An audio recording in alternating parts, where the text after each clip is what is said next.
mong sabihin ikaw na pinakamagaling na manggagamot sa Hattori ay wala ring magagawa para sa aking anak? Hindi isang gaya ko ang kayang gamutin ang suliranin ng iyong anak. Ang sanhi nito ay isang bathala, kaya maaaring bathala rin ang makatutulong sa inyo. Kung ganun ay makakaalis ka na, Avisala Eshma.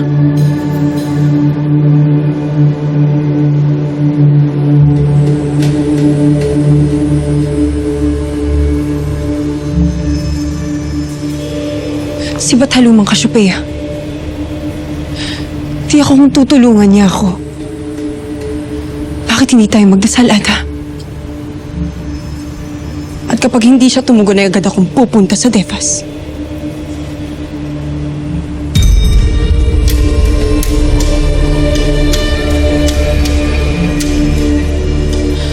Bathalumang Kasyopeya, aming Bathaluman. Ako'y dumudulog na naway ako'y iyong saklolohan. Ikaw na lamang ang aming pag-asa. Naway mapalis ang dugo ni Garga na nasa aking palad sapagkat nagdudulot lamang ito ng panganib sa brilyante.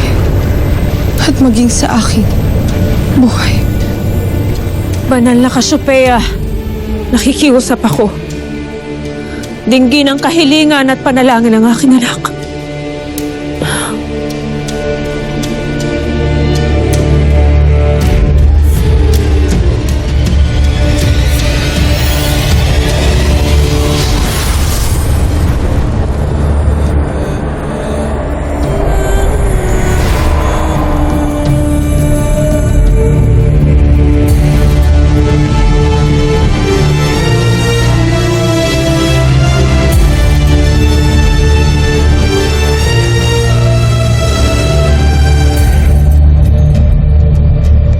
Ibidu. Ako, ang Bathaluman na naninirahan sa kambal na buwan. Bathalumang Halia.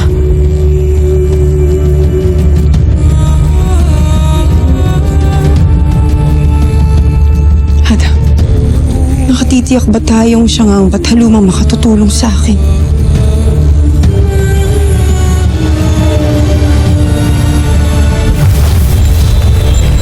Brilyante ng apoy. Alamin kung tunay o huwad ang nagpapakilalang Bathalumang Halia na nasa aming harapan.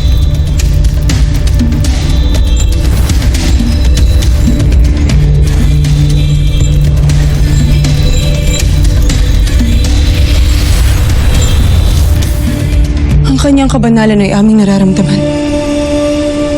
Ikaw nga si Bathalumang Halia. Isang malaking karangalan na ika'y napakita sa amin.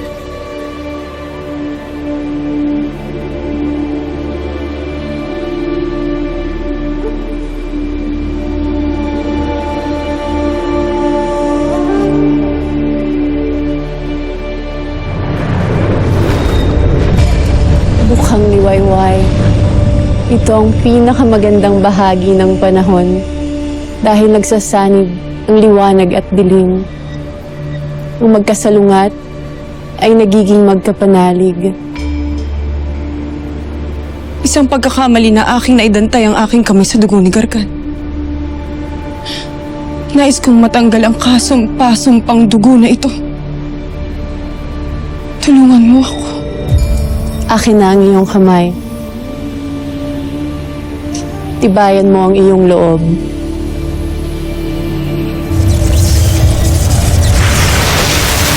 Nardu sande sangre, ivi vacuno sangre. Nardu sande sangre, ivi vacuno sangre. Nardu sande sangre, ivi vacuno sangre.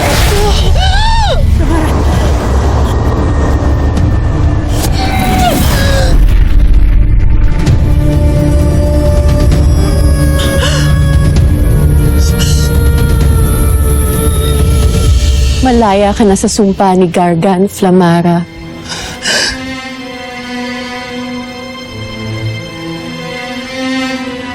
Avisala Eshma.